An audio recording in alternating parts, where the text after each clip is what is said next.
Oi pessoal, tudo bem? Aqui é o professor Leandro e a gente vai para a nossa penúltima aula de Físico-Química Metalúrgica 2, tá? Nossa aula de Físico-Química da desoxidação do aço, tá? Nossa 10ª aula dessa parte, que já é a nossa parte 6, eu acho que é isso, né? Parte 6 é a nossa última parte, tá? E a gente vai ver aqui um pouquinho de desfosforação e na aula que vem a gente encerra com disulfuração, tá? A desfosforação, para quem não sabe, ela é extremamente difícil porque ela tem uma afinidade bastante grande com o ferro, tá? Então o fósforo, tá? Dissolvido no ferro, ele tende a formar precipitados do tipo assim, ó, do tipo Fe3P, ou então ainda ele pode formar outro precipitado que é o Fe2P.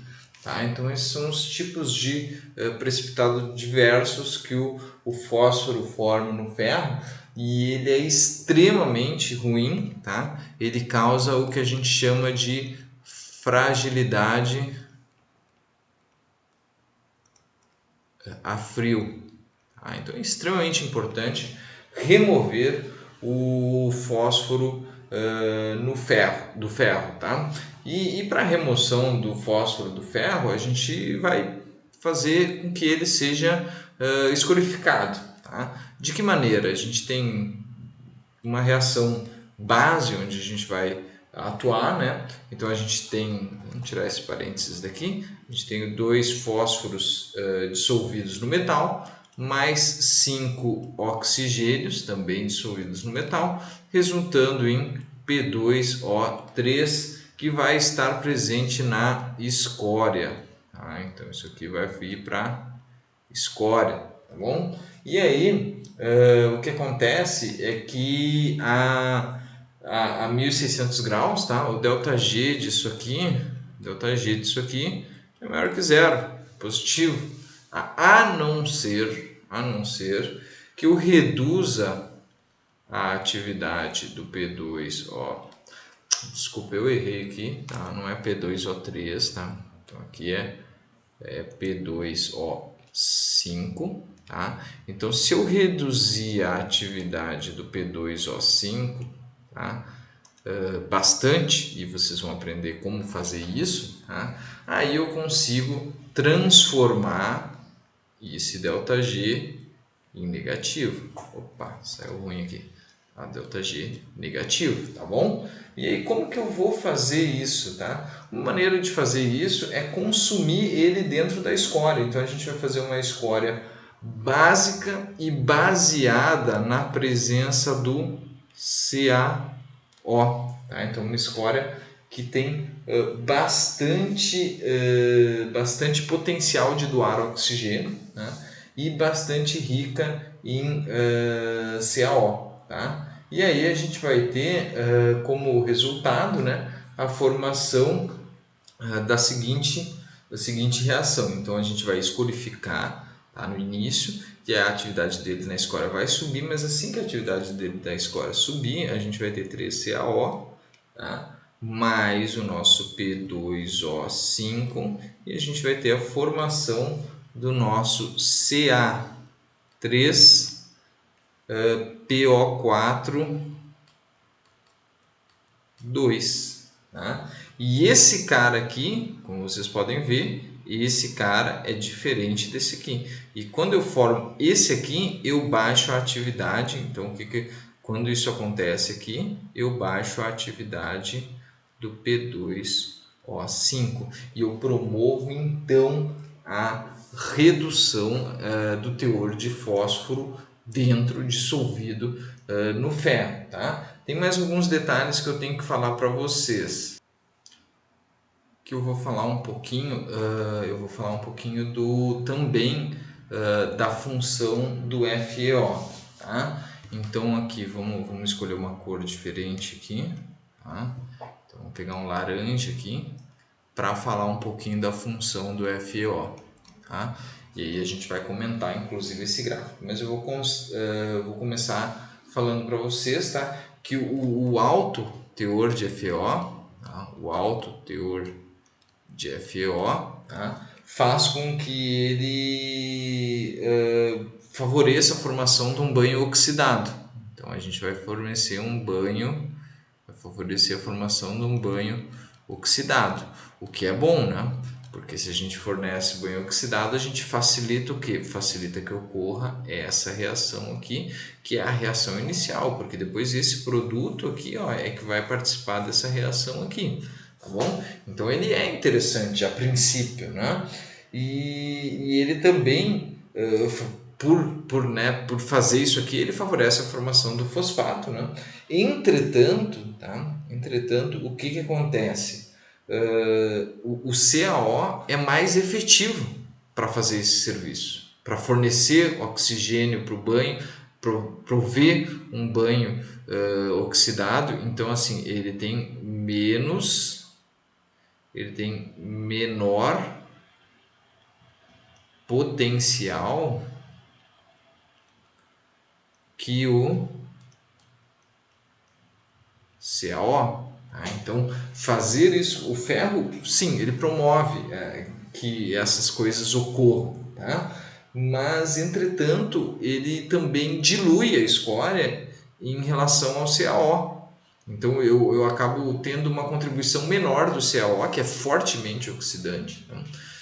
Porque eu adicionei ferro. Então, de certa forma, ele é bom, mas muito dele também não é tão bom assim. Então, é bastante importante, né, vocês entenderem o papel do FeO e saber que ele é menos eficiente. Quem caminha junto com o FeO nessa história também, a gente pode dizer também que o MgO também ele faz o mesmo papel do CaO, mas ele é também menos eficiente, tá bom? Então a gente tem o que? Para o caso específico do FeO, tá? A gente tem uma banda ali que se diz que tem um valor máximo aqui de cerca de 20 aqui, né? Se a gente for olhar, vamos traçar, eu vou usar a régua para traçar essa reta aqui, né? E aí a gente tem o que? Um valor de 20% ali como um limite de FeO na escória para que a gente consiga fazer com que esse FeO contribua positivamente, entendeu? Ó, vamos dar uma olhada aqui, vamos traçar ali. Então a gente tem, se fixa, né, um valor entre, cadê o meu cursor aqui?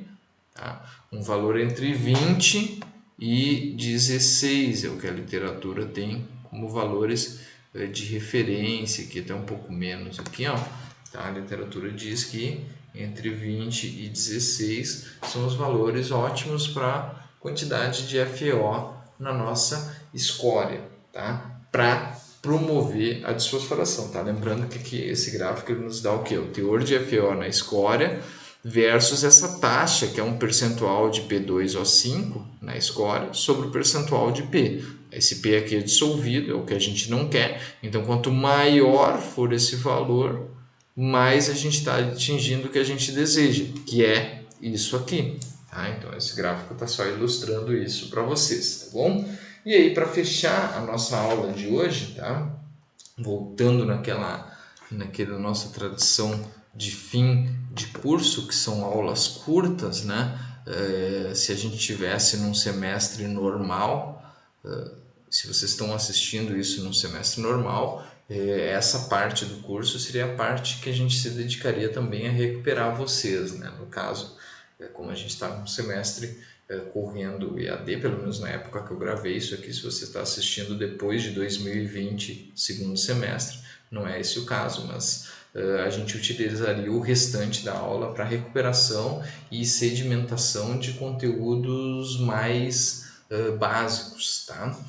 Que a gente viria lá fazendo uma recapitulação para fechar essa termodinâmica com a última disciplina mais de química do curso de vocês, tá bom? Então a gente está aqui só encerrando e normalmente esse encerramento ele seria complementado com revisão de conceitos básicos, tá? Que eu sei que depois de tantas química geral, físico-química, termodinâmica 1 e aí termodinâmica 2, talvez vocês percam alguns conceitos no meio do caminho e eu utilizaria o resto dessas aulas para repor esses conceitos que vocês perderam, tá?